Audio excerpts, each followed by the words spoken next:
નમસ્કાર મારા વહાલા ગુજરાતી મિત્રો. અલગ ધણી સાહિત્ય ચેનલમાં અર્જુન ડાભી આપનું સ્વાગત કરે છે. તો આજે આપણે વાત કરીશું, એક કસાઈની વાત કરીશું કે જે કસાઈનું નામ સજના કસાઈ હતું. અને એ કસાઈને ભક્તિ શું એ જ એને ખબર નથી. પરંતુ કહેવત છે ને કે ભક્ત બીજ પલટે નહીં, જુગ જાય અનંત, ભલે ઊંચ નીચ ઘરે અવતરે, આખર સંતનો સંત. તો આ સજના કસાઈનો જન્મ કસાઈના ઘરે થયો હતો. પરંતુ જ્યારથી એની સમજણ આવી ને ત્યારથી હવે કસાઈનો તો ધંધો શું હોય, પ્રાણીઓને મારવાના અને એનું માંસ વેચવાનું.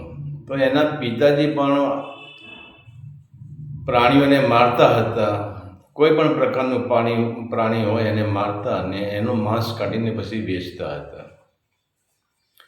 તો આની જ્યારે સમજણ આવી ત્યારે એને કહ્યું, પિતાજી તમે પાપ કેમ કરો છો? અરે કંઈ બેટા, આપણો ધંધો છે. અરે કે ધંધો હોય તો બરાબર છે, પણ આપણે પાપ નહીં કરવાનું. આપણો ધંધો જો બીજા મળે તો બીજા માંસ નથી મળતું, ત્યાંથી વેચાતું લઈને આપણે આનો ધંધો કરવાનો. આપણી હાટડી ચાલુ રાખવી છે ને આપણે. તો એના પિતાજીને પણ એ સમજાવતો કે કોઈ દિવસ હત્યા કરાય નહીં. તો એક દિવસ એવું બન્યું કે હવે નામ એનો નાસ્તો નક્કી જ છે. ધીરે ધીરે એના પિતાજી બીમાર પડ્યા એક દિવસે, અને બીમાર પડ્યા પછી એના પિતાજીનું મૃત્યુ થયું. હવે એના પિતાજીનું મૃત્યુ થયું એટલે જે હાટડી હતી, એની માંસ વેચવાની હાટડી હતી, હવે એ તો એને ચલાવવી જ પડે. કે ના ચલાવે તો ઘરનું પોષણ ક્યાંથી કરે? પરંતુ આને એક જ નિયમ હતો. એને કંઈ એની જોડે કોઈ મંત્ર નહોતો, એને કોઈ ગુરુ કરાવે નહોતા, એના જોડે કોઈ સાધના નથી, એના જોડે કોઈ ધ્યાન નહોતું, કંઈ કહેતા કંઈ જ એને. અને ખ્યાલ પણ એનો નથી. એને પણ કોઈ એવો ખ્યાલ જ નહોતો કે ગુરુ શું છે, સાધના શું છે, મંત્ર શું છે. એને કંઈ પણ ખ્યાલ નહોતો. બસ એને એક જ વસ્તુ, એને એક નારાયણ શબ્દ પકડી ગયેલો. એટલે કોઈ ગ્રાહક હાટડી આવે અને એ માંસ વેચતો. હવે વિચાર કરો, માંસ વેચતો તો આપણે માંસ વેચવા માટે એના માટે બાટ રાખીએ, પરંતુ આને એક રાજામાં બાટ નહીં પણ શાલિંગ્રામ રાખેલા. તો એને એ પણ ખબર નહીં કે આ શાલિંગ્રામ છે. કે જ્યાં એ એક સમયે નદીએ નાવા ગયેલો, ત્યાંથી એને કાળો પથ્થર મળી ગયેલો. તો એના મનમાં એમ કાં તો પથ્થર જ છે, એને શાલિંગ્રામ શું છે એ પણ એને કોઈ ખ્યાલ જ નથી. કારણ શાલિંગ્રામ કહેવાય, આ ભગવાન છે, શું છે, શું આની પૂજા કરવી જોઈએ, આનું સ્થાપન કરવું જોઈએ, એ કંઈ નહીં. જે કોઈ ગ્રાહક આવે તો શાલિંગ્રામ પાસે એ ત્રાજવામાં મૂકી દે અને એનાથી માંસ તોલી આપે. પણ એનું હતું કોઈ પણ આવે ને એટલે માંસ લેવા આવે ને તો એ આવો નારાયણ, એટલે માંસ લઈને જાય એટલે કે આવો બોલો નારાયણ. એનો શબ્દ જ નારાયણ કે નારાયણ. તો પછી હવે આની જે સજના કસાઈની હાટડી હતી ને એ રસ્તા ઉપર હતી. એટલે રસ્તા પર તો ઘણા માણસો અવર જવર કરતા હોય. કોઈ સારો માણસે નીકળે, કોઈ સાધુ નીકળે, કોઈ સંસારી નીકળે, કોઈ ફકીરે નીકળે, કોઈ ભક્તે નીકળે, એ ઘણા માણસો નીકળે. પણ જ્યાં સજના કસાઈને એવું લાગે કે આ માણસે કોઈ ભગત જેવો દેખાય તો એને કહે, એવો પ્રભુ પધારો, મારી હાટડીએ પધારો, બેસો અહીંયા, મને એક ભજન સંભળાવો, કંઈ સારી વાત કરો તો હું તમને માંસ મફત આપી દઉં. પણ હવે ઘણા બધા આની વાત, પણ આ એક વસ્તુ છે કે માંસની હાટડીએ કોણ જાય? તો જે નીકળે એને કહે કે આવો પ્રભુ, આવો બેસો, મારે આવો નારાયણ, આવો બેસો, અને મને કંઈક ભજન સંભળાવો, મને સારા જે શબ્દ સંભળાવો, તો હું તમને મફત માંસ આપી દઉં. પણ કોણ જાય? અહીંયા કોઈ બેસવા તેના જવલ્લે કોઈ એવો પુરુષ હોય એ ત્યાં બેસે. તો એક દિવસ એવું બન્યું કે એક સાધુ એ અહીંયાથી નીકળ્યા. તો સજ્જનાએ કહ્યું, નારાયણ પધારો, નારાયણ મારી હાટડીએ પધારો, મારી હાટડીએ બેસો, મને એક બે ભજન તમે કહો, મને કંઈક સારી વાત કહો. હવે કે સાધુ તો કંઈ માંસાહારી હતા નહીં, પણ એને દિલનું આકર્ષણ થયું કે આ ભાઈ મને છે પોતે કસાઈ અને ધંધો કરે છે માંસનો, અને મને પોતે નારાયણ નારાયણ કહે છે, કેટલો ભાઈ માણસ છે. એનું આમ હૃદય ખેંચાણું. એ સાધુ ત્યાં ગયા. ત્યાં જઈને એની હાટડીએ બેઠા. અને જ્યાં હાટડીએ બેઠા હતા ત્યાં એ સાધુની નજર એને ત્રાજવામાં ગઈ. અને સાધુ જો કે ત્રાજવામાં તો કોઈ બાટ નથી, બસ ત્રાજવામાં સ્વયં ભગવાન છે, સ્વયં શાલિંગરામ છે. અને સાધુ બેઠા હતા ત્યાં જે આવે એનાથી શાલિંગરામના બરોબર વજન કરી નાખી દે. સાધુને થયું કે આ તો કેવો માણસ, પાગલ માણસ છે, આ ભગવાનથી માણસ જોખે છે. ત્યારે સાધુએ કહ્યું કે હું તને ભજન સંભળાવું, પરંતુ હું તને બે સારી વાર્તાએ કહું, સારું તને જ્ઞાન પણ આપું, પણ તારે મને બદલામાં કંઈક આપવું જોઈએ. અરે કે મારા નારાયણ, તમારે જોઈએ એટલું માંસ લઈ જાઉં. તો પેલા સાધુ કે ભાઈ હું માંસાહારી નથી, હું શાકાહારી છું, પણ હું માગું એ તું મને આપી દઈશ ને? તો સજ્જને કે તમારે જે જોઈએ તે માગી લો, તમને મળી જશે. ત્યારે પછી આ સાધુ થોડી ઘણી વાતો કરે છે, એકાદું ભજન વાત કરે, રામ નામ શું છે પેલું બધું સમજાવે છે થોડું. અને પછી જ્યારે સાધુ કહે હવે હું રજા લઉં છું,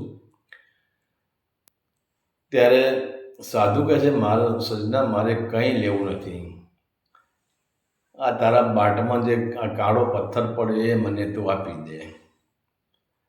સજ્જનાએ કીધું તો માગી માગીને કાળો પથ્થર માગ્યો, એ માવું તો બીજો પથ્થર લાગીને માંસ તોલે, આ પથ્થર તમે તરત લઈ જાઓ. અને બરાબર સાધુ ત્યાં પથ્થર લઈને અહીંયાથી રવાના થયા છે, નદીના કિનારે આવ્યા છે, અને શાલિંગરામને નદીના પાણીથી સ્વચ્છ કરે છે.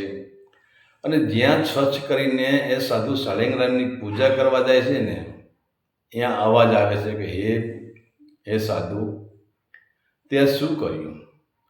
તે મને દુઃખમાં લાવી દીધો. ત્યારે સાધુએ કહ્યું કે પ્રભુ મેં તમને છોડાવ્યા, એટલે કે ભાઈ તે મને છોડાવ્યા નથી, તે બધો મારો આનંદ તે લૂંટી લીધો છે. કેમ કે સજ્જન કસાઈ જ્યારે મને ત્રાજવામાં રાખતો હતો અને એ માંસ વેચતો હતો ને, પણ એની જ્યારે નારાયણ નારાયણ બોલતો હતો ને, એને ખબર નથી કે આ શાલિંગરામ એ જ નારાયણ છે, એને ખબર નહોતી. પણ જ્યારે એ નારાયણ નારાયણ બોલતો હતો ને, તો એની દૃષ્ટિ મારા ઉપર પડતી હતી. ત્યારે હું આનંદમાં હતો. એટલે તું એક કામ કર, મને પાછો સજ્જના કસાઈને ત્યાં મૂકી આવ. અને પછી તો એ જ સાધુને, એ જ પથ્થરના શાલિંગરામને, એ કાળા શાલિંગરામને પાછો સાધુ લઈને પાછો આવે છે અને કે હે સજ્જના, લે તારો પથ્થર. એમ નથી કહેતો કે આ શાલિંગરામ છે, લે તારો પથ્થર. તો કે સાધુ કેમ ન ગમ્યો? કે ના, મને ન ગમ્યો. ઠીક છે, ન ગમે, લાવો મારે ત્રાજવામાં મૂકી દો. એને ત્રાજવામાં મૂકી દીધો. પછી સાધુએ કહ્યું કે સજ્જના તને એક વાત કહું? સજ્જુ કે બોલો. તો આ પથ્થર છે ને, એ પથ્થર નથી, આ શાલિંગરામનો પથ્થર છે, આ પ્રભુનું રૂપ છે.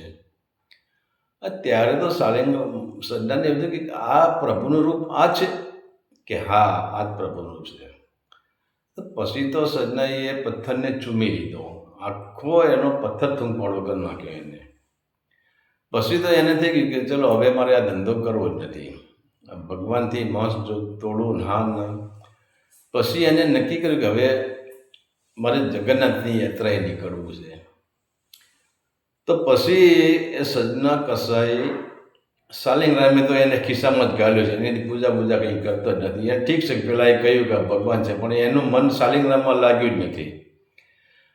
એની શાલિગ્રામને નવડાવતો નથી, શાલિગ્રામને ધોવડાવતો નથી, શાલિગ્રામને તિલકે કરતો નથી, એની પૂજા કરતો નથી, એની આરતી કંઈ કરતો નથી, બસ ખાલી પડ્યો રહેશે પથ્થર જેવું. એનું મન શાલિગ્રામમાં નથી, એનું મન નારાયણમાં લાગેલું છે. એમ કરતો કરતો કરતો કરતો જગન્નાથની યાત્રાએ આ સજ્જના કસાઈ અહીંયા ઘરેથી હાલી નીકળ્યો. હવે પગપાળા યાત્રા કંઈક સમય તો લાગે ને. એમ કરતાં ઘણા જંગલો આવે, કોઈ એવું ગામડું આવે, ત્યાં રાતવાસો કરે છે અને પછી બીજા દી આગળ પછી એની યાત્રાને ધપાવે છે. એમ કરતાં કરતાં કરતાં એક દિવસ એવું બન્યું, એને તો કંઈ ખાવાની બાવાની કંઈ પડી, એને બસ એક જ નારાયણ નારાયણ, જે મળે એ ખાઈ લેવાનું. અને જંગલમાં એવું મૂળ શું છે કે કસાઈ જંગલમાં ફરેલા હોય એટલે એને ખેર કે આ જંગલની વનસ્પતિ ખવાય, આ ના ખવાય, અને એ વનસ્પતિ મળે, વનસ્પતિ ખાઈને પણ દિવસ કાઢી નાખતો અને પોતાની યાત્રામાં એ મક્કમ રહેતો. તો એમ કરતાં કરતાં કરતાં એક ગામ મળ્યું છે અને એ ટાઈમે બરાબર અંધારું થઈ ગયું છે, કારણ કે કૃષ્ણ પક્ષ ચાલતો તો અંધકાર બરાબર સવાઈ ગયો છે. તો પછી સજ્જનાને એમ થયું કે જો ગામમાં કાંઈ સહારો મળી જાય તો આજની રાત અહીંયા ગુજારી દઉં. એમ કરીને અહીંયા ગામમાં દાખલ થાય છે. એક થોડો જ દૂર જાય છે ચોટેથી, તે સામે એને એક મકાન દેખાય છે અને મકાનનો દરવાજો ખુલ્લો જ હોય છે અને સામે એક સ્ત્રી ઊભી હોય છે અને એને કહે છે કે મારે આજની રાત અહીંયા રોકાવું છે, મારે અહીંયા રાતવાસો કરવો છે. બધું હવે આ સ્ત્રીની નજર સજ્જના ઉપર પડી છે અને સજ્જનો ભલે કસાઈ હતો પણ એટલો બધો સુંદર, એટલો બધો સ્વરૂપવાન કે એને ભલી સ્ત્રી મોહિત થઈ જાય. અને આ સ્ત્રીની નજર જ્યાં સજ્જના ઉપર પડી તો એને એમ થઈ ગયું કે આવો પુરુષ જો મારા ત્યાં રોકાય તો મારી રાત મસ્તીમાં જાય. અને મારો પતિ છે એ તો કેવો કાળો કૂબડો છે અને આ ક્યાં મારો પતિ ક્યાં. આ સ્ત્રીનામાં કામ વાસનાનો કીડો હળબળવાનું ચાલુ થઈ ગયું. તો એને સજ્જનને પ્રેમથી બોલાવ્યો છે કે આવો, મારે 2-3 રૂમ હશે, મારી રૂમમાં તમે રાતવાસો કરો. તો પછી એની બીજી અલગ રૂમ હતી, નાની એવી રૂમ હતી. અહીંયા સજ્જનને કહ્યું છે તમે આ રૂમમાં તમે આરામ કરો, હું તમારા માટે જમવાનું બનાવી દઉં. એ સ્ત્રીએ જમવાનું બનાવ્યું છે, સજ્જનો ત્યાં જમ્યો છે. અને બરાબર રાત્રે સ્ત્રીને એમ લાગ્યું કે હવે સ્ત્રીને તો કામ વાસનાનો કીડો હળબળ થઈ ગયેલો એટલે એનો પતિ સૂઈ ગયો છે, પણ આને કંઈ ચેન પડતું નથી. ક્યારે પતિ સૂઈ જાય ને ક્યારે પેલા સજ્જનાની રૂમમાં જતી રહું, ક્યારે પતિ સૂઈ જાય ને ક્યારે સજ્જનાની રૂમમાં જતી રહું. એ જોયું તો એનો પતિ ઘસઘસાટ સૂઈ ગયો છે. અને આ તકનો લાભ લઈને હવે સજ્જનો તો ત્યાંની રૂમમાં જે પથારી કરે, પથારીમાં એને પણ નિંદર તો લાગી જ ગઈ છે. ત્યાં આ કન્યા ત્યાં જાય છે, આ સ્ત્રી ત્યાં જાય છે ને ત્યાં જઈને સજ્જનાને ઝંઝોડે છે કે સૂઈ ગયા છો, જાગો છો? તો સજ્જના કે મારી બેન, હું જાગું છું. અરે જે બેન શબ્દ બોલ્યો ત્યાં એને કીધું કે તમે મને બેન કહેશો નહીં, હું તમારી પત્ની થવા આવી છું, તમારી સાથે આજની રાત હું વિતાવવા આવી છું, તમારી જોડે આજે મારે આખી રાત રંગ રેલિયા જ મનાવવાના છે. ત્યારે સજ્જનો કહે છે કે બેન, કોઈ દી પારકા પુરુષ સામે આવી નજર ના કરીએ, અને તું તો મારી બેન છે, મેં તને બેન કહી છે. તો એમ કરતાં એ માનતી જ નથી, એ તૈયાર થઈ જાય છે. પણ સજ્જનો સ્વયં ના પડે કે હું આ ધંધો નહીં કરું. તો પછી આને એમ લાગે છે કે આને પૈસાની લાલચ હશે. પછી એની જોડે પૈસા તો હતા જ. પછી પૈસાની પોટલી બાંધીને, ત્યારે સિક્કા હતા, સિક્કાની પોટલી બાંધી સજ્જને કે લે આ રૂપિયા, તારે મારી જોડે રાત વિતાવી જ પડશે. તો સજ્જનો કહે કે એ વાત નથી, તમારા પતિ હાજર છે અને તમારા પતિ હાજર કે તમારા પતિ એ તમારા પરમેશ્વર કહેવાય, તમારો પતિ તમને સંતોષ આપી શકશે. તો આને એવું લાગ્યું કે આ માણસને મારો પતિ વચમાં નડતો લાગે છે, મારા પતિની આને બીક છે. તો પછી એને કીધું હું તમને મારો પતિ જ નડે છે ને?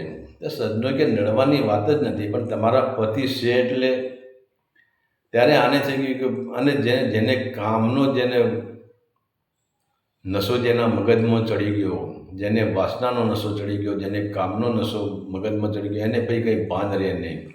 અને તમે જો કામ વાસનાવાળા સો ગૌ સુધી અંધારું જ ભરે, એ ક્યાંય જુએ જ નહીં શું છે કે શું નથી. કામ વાસના એક મહાન અંધકાર છે. તો આને એમ લાગ્યું કે મારા પતિના લીધે જ મારી પાસે તૈયાર થતો નથી. તો એને સીધી ઘરમાં જઈને એનું જે હથિયાર પડ્યું એનાથી એના પતિનું મસ્તક કાપી નાખ્યું અને પકડીને આવી કે લે મારા પતિનું મસ્તક હવે મેં કાપી નાખ્યું, હવે તું મારા ભેગું આવી જા, તું મને અપનાવી લે. ત્યારે સજ્જનો રડી પડે છે કે હે બેન, મેં તને પહેલાં જ બેન કહી છે, અને તારે આ બધું કરવાની ક્યાં જરૂર હતી? મને કોઈની, જો મારે આ ધંધો કરો તો મને કોઈની બીક નથી, મને ફક્ત નારાયણની જ બીક છે. અને હું નારાયણનો ભક્ત છું, તો હું આ નહીં કરી શકું. હવે આમ કરતાં સવાર પડી ગઈ. પણ તમે સ્ત્રી ચરિત્રને આપણે જોઈએ છે ને, તો સ્ત્રીને થયું કે હવે આને મારા પતિને મારાવી દીધો, બધું થઈ ગયું. સવારે આની વાત, સવારે વહેલા આ સ્ત્રી પોતાના કપડાં બપડા બધા તોડી નાખે છે, એનું માથું બાથું બધું વીંખી નાખે છે, અહીંયા એના નખ મારીને અહીંયા લીહોટા પાડી દેશે, લોહીની તરસીઓ ફૂટેલી હોય છે. અને સીધી હવે 5-7 ગામનો ધણી એવા એ રાજાના ત્યાં જાય છે વહેલી. ત્યાં જઈને એ રાજા કહે છે કે બેન, તારે શું તકલીફ છે? તો એને કહ્યું કે ભાઈ, મારા ત્યાં એક વટે માર્ગો આવેલો છે, એને મેં રાતે વિસામો કરવા દીધો, મારા ત્યાં એને સહારો આપ્યો, એમ છતાં રાત્રે એને મારી પાસે આવું કામ કર્યું છે, અને મેં એને મારી સાથે જો ખરાબ કામ કરવાની મેં ના પાડી તો એને ક્રોધમાં આવીને મારા પતિને પણ મારી નાખ્યો છે, અને મને મારી પણ આવી હાલત કરી છે, અને જુઓ મારા પૈસા પણ એને ચોરી લીધા છે. હવે સજ્જનો તો અહીંયા થાકેલો હતો એટલે તો ઘસઘસાટ સૂઈ ગયો હતો, એને તો કંઈ ખબર નથી કે શું બન્યું છે. હવે સજ્જનાને જાગ્યા પહેલાં તો રાજના માણસો ત્યાં આવી ગયા, અને ત્યાં આવીને રાજાએ કીધું તમે જાઓ, જુઓ આ સત્ય ઘટના છે કે શું છે, તમે જઈને જોઈ આવો. જ્યાં રાજના માણસો સિપાહીઓ જોવા આવ્યા ત્યાં એને જોયું, એના પતિનું એને મસ્તક બતાવ્યું કે જો મારા પતિનું મસ્તક કાપી નાખ્યું છે એને, અને ખરેખર એના પતિનું મસ્તક કાપેલું ત્યાં પડીતું જ. પછી એને કીધું કે જો આ બચકીમાં આ મારા રોકડા રૂપિયા. સિપાહીઓએ એ પણ જોઈ લીધા કે વાત સાચી છે, આ ચોર માટે જ આવ્યો છે, અને જો કે મારી આવી હાલત કરી છે.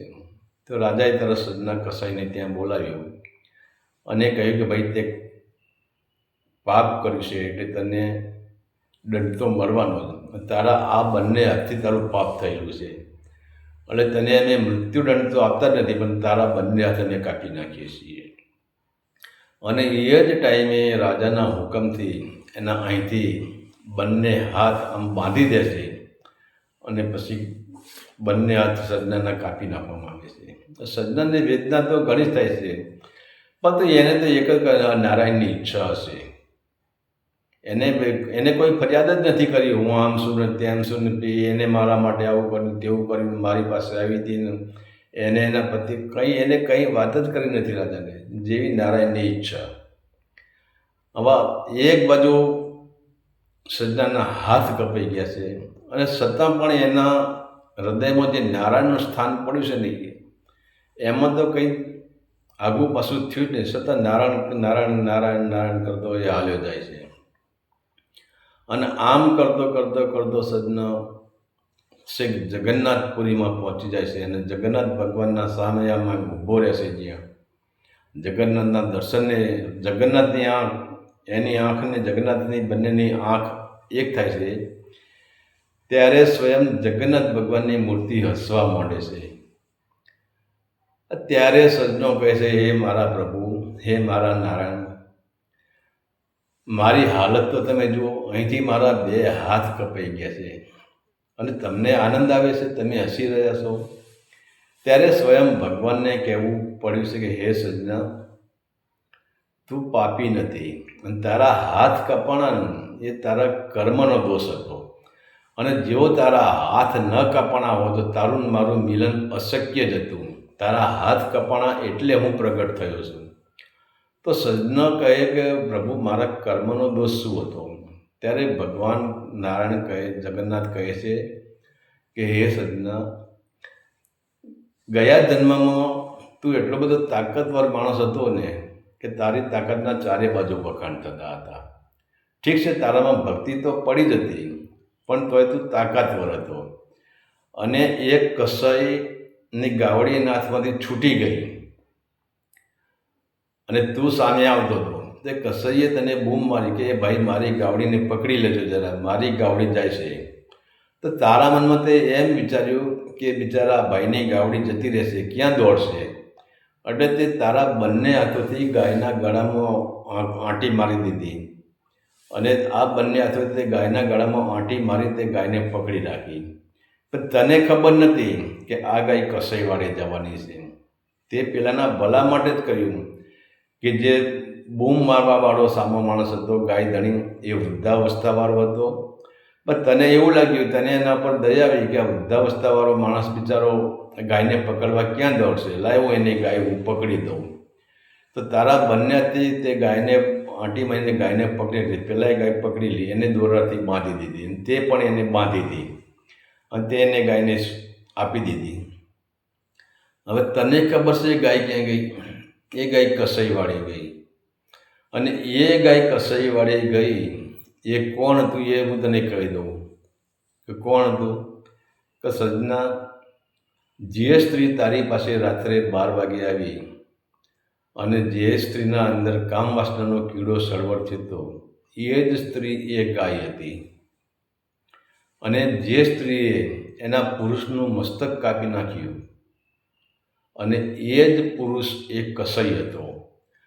એટલે હવે એ ગાય અને એ જ પુરુષ બંને હતા, એ જ કસાઈ હતો અને એ જ ગાય હતી. એ જ કન્યાએ રાજાને ફરિયાદ કરી અને ત્યાં જ તું કર્મથી મુક્ત થઈ ગયો કે તારા બંને હાથો ત્યાં રાજાએ કાપી નાખ્યા.